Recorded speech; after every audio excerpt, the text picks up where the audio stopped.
EVM government నేను ఎందుకు అన్నానంటే తెలుస్తూ ఉంది. ఎందుకంటే ఇప్పుడు నేను అదే చెప్తా ఉన్నా. కొంతమంది ఏమంటా ఉన్నారంటే 2024 ఈవీఎం గవర్నమెంట్ అంటున్నావు, మరి 2019లో కూడా 151 సీట్లు వచ్చినాయి కదా, మరి అది కూడా ఈవీఎం గవర్నమెంటేనా అని అంటా ఉన్నారు. నేను దానికి చెప్పాలనుకుంటున్నాను సార్, 2019లో జగన్మోహన్ రెడ్డి గారు నిజంగా 151 సీట్లు ఈవీఎం మేనేజ్ చేసి గెలుచుంటే కనుక 2024 ఆ ఛాన్స్ ఎందుకు వదిలేసుకుంటారు? అలానే గెలుస్తారు కదా.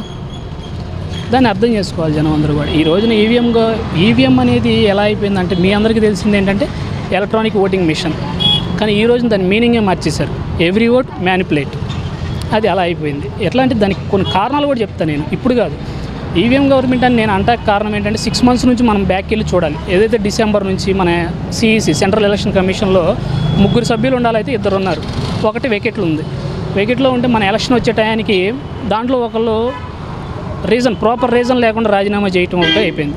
ఇప్పుడు మనకి ఎలక్షన్ రన్ చేయాలంటే 3 కావాలి సభ్యులు.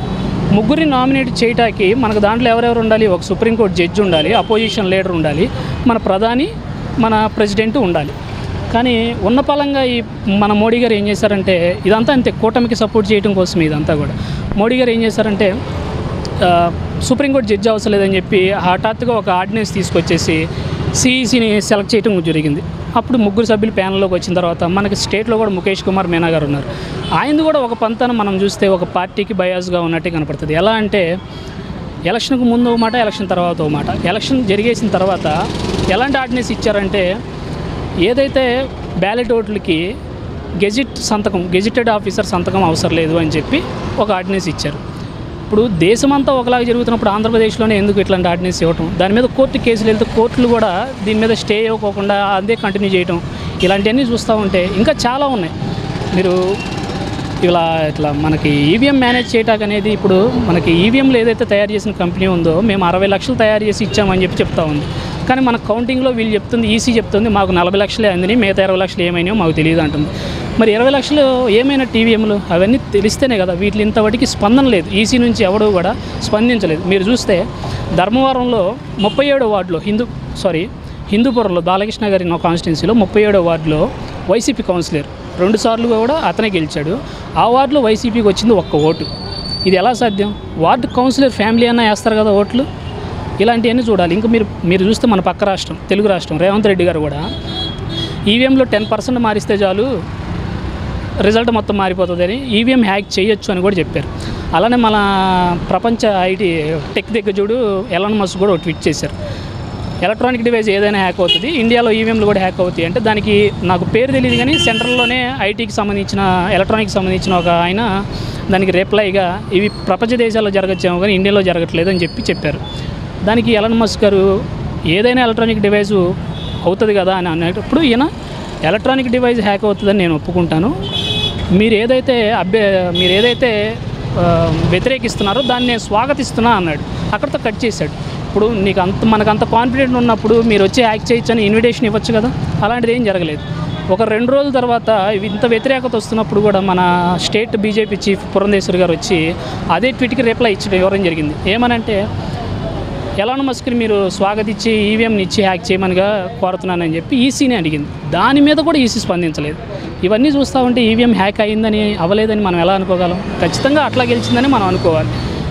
ఇప్పుడు జనాలందరిలో ఇంకో క్వశ్చన్ ఏంటంటే మరి ఈవీఎం హ్యాక్ అయితే బీజేపీకి 400 సీట్లు రావాలి కదా, మరి ఆయన ఎందుకు కూటమితో డిపెండ్ అవ్వటం అని చెప్పి అంటా ఉన్నారు. ఇప్పుడు నిజంగా బీజేపీకి 400 సీట్లు ఆయన వేసేసుకొని ఉంటే ఈ రోజున ఆ క్వశ్చన్ అడిగే వాళ్ళు కూడా నిజంగా ఈవీఎం హ్యాక్ అయిందేమో అని అనుకుంటారు. ప్రపంచం అంతా అదే అనుకునేది. అలాంటి క్వశ్చన్ రాకూడదని ఇదంతా ఒక ప్లాన్ ప్రకారం జరిగిందని మనం భావించాలి ఖచ్చితంగా.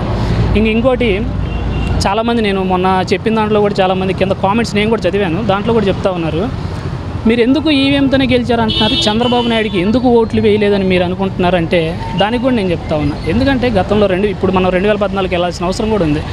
2014లో టీడీపీ గెలిచినప్పటి నుంచి కూడా అంతా అవినీతి స్కాములతో నిండిపోయి జనమంతా 2019 వచ్చేపాటికి వాళ్ళంతా విసిగిపోయి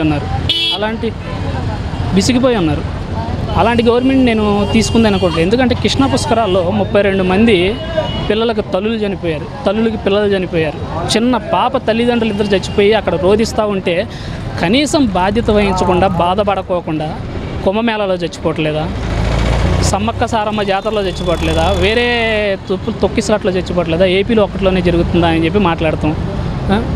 ఇలా మాట్లాడుతుంది. ఇట్లాంటివన్నీ చూస్తూ ఉంటే ప్రజలు ఆయనకు ఓట్లు వేశారని మీరు ఎలా అనుకుంటా ఉన్నారు? జరిగిన 5 సంవత్సరాలు 2014 నుండి 19 దాకా కూడా అమరావతి మొత్తం స్కామే. పోలవరం కూడా పెద్ద స్కామ్. అసలు పోలవరం ఎవరు కట్టాలి? సెంట్రల్ ప్రాజెక్ట్, అది సెంట్రల్ గవర్నమెంట్ ప్రాజెక్టు. అలాంటిది స్టేట్ గవర్నమెంట్ టేకప్ చేసి నేను కట్టుకుంటానని చెప్పి తీసుకోండి. అదే ఆ పని ఆ రోజు చేయకపోయింటే ఈరోజు పోలవరం పూర్తి అయిపోయేది. ఆయన ఆ పోలవరాన్ని స్టేట్ గవర్నమెంట్ పూర్తి చేస్తా అని చెప్పి తీసుకొని ఇట్లా నాశనం చేయడం జరిగింది. ఇప్పుడు ఏమవుతుంది? స్టేట్ గవర్నమెంట్ తీసుకున్న తర్వాత సెంట్రల్ గవర్నమెంట్ గ్రాంట్ ఇస్తుంది, దానికి ఇవ్వాల్సిన పని ఇస్తుంది. ఇప్పుడు 1000 కోట్లు ఇచ్చింది అనుకోండి, ఈయన ఏం చేస్తారు? కాంట్రాక్ట్ ఒక 700 కోట్లు ఇచ్చి 300 కోట్లు వేరే పథకాలకు మళ్ళీ ఇస్తారు. కాంట్రాక్ట్కి వెళ్ళింది కూడా 710 కోట్లు పని జరుగుతుందా అంటే జరగదు. బ్యాక్వర్డ్లో వీళ్ళకి ఫండ్స్ వచ్చేస్తాయి. ఇప్పుడు మీరు చూస్తే 2019 వైసీపీ గవర్నమెంట్ వచ్చేపాటికి 3500 కోట్లు పని చేయకుండానే ట్రాన్స్టర్ అనే కంపెనీ తీసుకుందని చెప్పి వాదనలు ఉన్నాయి. 3500 కోట్లు తీసుకొని పని చేయలేదంటే నువ్వు సెంట్రల్ గవర్నమెంట్ 1000 కోట్లు వస్తూ ఉంటే నువ్వు 700 కోట్లు వాళ్ళకి ఇచ్చి మళ్ళీ వాళ్ళ దగ్గర నుంచి కమిషన్ రూపంలో వెనక తీసుకుంటా ఉంటే కాంట్రాక్టర్ ఎంతవరకు అని పని చేస్తూ ఉన్నాడు? చేయలేడు కదా. ఇప్పుడు డయాఫ్రామ్ వాల్ అని, కాపర్ డ్యామ్ అని చెప్పి అన్నీ డ్యామేజ్ అయిపోయినాయి అని చెప్తా ఉన్నారు.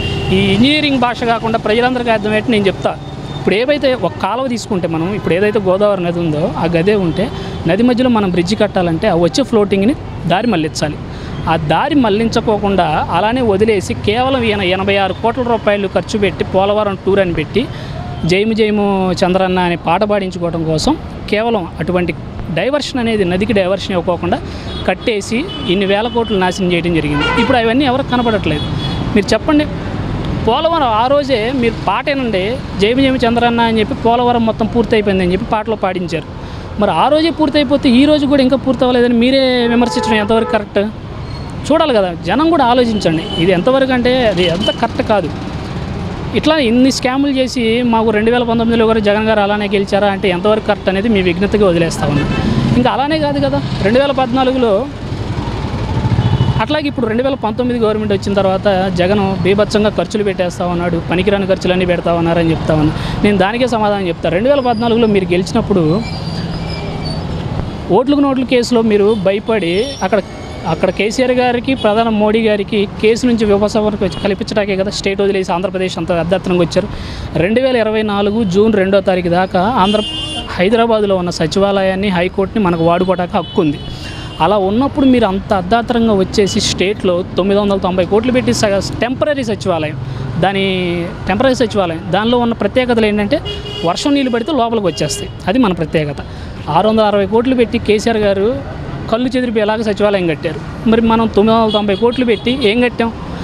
మీరు చూస్తే అమరావతిలో ఒక 2 ఫ్లోర్లు బిల్డింగ్ కట్టాలంటే 2 ఫ్లోర్ల కిందకి ఫౌండేషన్ వేయాలి. అలాంటి చోట ఇంత ఖర్చు పెట్టి మనం చేయాల్సిన అవసరం కూడా లేదు. ఒక్కటే కదా సచివాలయం కాదు, మనం హైకోర్టుకి 150 కోట్లు పెట్టి టెంపరీ హైకోర్టు మొత్తం టెంపరీ కదా. మీరున్న 5 ఏళ్ళలో కూడా మనం కట్టినవన్నీ టెంపరీయే కదా, ఏది పర్మనెంట్కి కట్టాం. ఇప్పుడు మనం ఏంటి, జగన్మోహన్ రెడ్డి గారు ఏంటి ఇలా అమరావతి కాదు ఒక చోట ఇన్ని లక్షల కోట్లు పెట్టేసి అభివృద్ధి చేయడం కాదు, స్టేట్ మొత్తం డెవలప్ అవ్వాలని చెప్పి 3 రాజధానులని ఒక పథకం తీసుకున్నారు, ఒక ప్రోగ్రామ్ అనేది పట్టుకున్నారు. 3 రాజధానులు డెవలప్ చేయాలి, స్టేట్ మొత్తం డెవలప్ అవ్వాలని చెప్పి రేపు గెలిస్తే నేను వైజాగ్ నుండి నేను పరిపాలన కొనసాగించాలని చెప్పి ఆయన ఒక ప్యాలెస్ కట్టాడు. ఇప్పుడు ఏముంది, రేపొద్దున అది క్యాపిటల్ అయితే ప్రధాని రావచ్చు, ప్రెసిడెంట్ రావచ్చు, ఎవరైనా రావచ్చు, వాళ్ళు ఉంటాకి అనేది కరెక్ట్గా ఫెసిలిటీ ఉండాలి కదా, అందుకోసమని కట్టింది. దాని మీద ఇంత రాద్ధాంతం చేస్తూ అది అయిపోయింది, ఇది అయిపోయింది, అంత ఖర్చు పెట్టేశారు, ఇంత ఖర్చు పెట్టేశారని చెప్పడం ఎంతవరకు కరెక్ట్గానో జనాలందరూ కూడా ఒకసారి ఆలోచించాలి. ఇప్పుడు మీరు అమరావతి ఒక్కటే చేయటం వల్ల వైజాగ్ జనం అందరూ కూడా ఇప్పుడు అదే ఆలోచిస్తూ ఉన్నారు. ఇప్పుడు మీరున్నారు, ఇప్పుడు మైక్ పట్టుకున్న ఆయన వైజాగ్ అనుకోండి, కెమెరామ్యాన్ కర్నూలు అనుకుంటే, నేను అమరావతి అనుకుంటే, చంద్రబాబు నాయుడు గారు ఎలక్షన్ ముందు ఏం చెప్పారు, నేను అమరావతినే రాజధాని చేస్తా అంటే నాకు నచ్చుతుంది, నేను వేస్తా అమరావతి ఉండి కాబట్టి.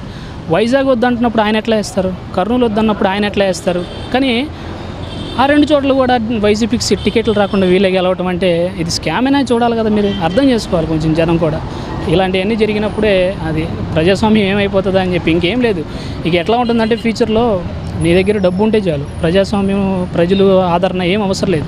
నువ్వు హ్యాక్ చేయగలిగితే నువ్వే 175 నియోజకవర్గాల్లో సభ్యులను పెట్టేయచ్చు కూడా. ఇలానే ఉంది పరిస్థితి.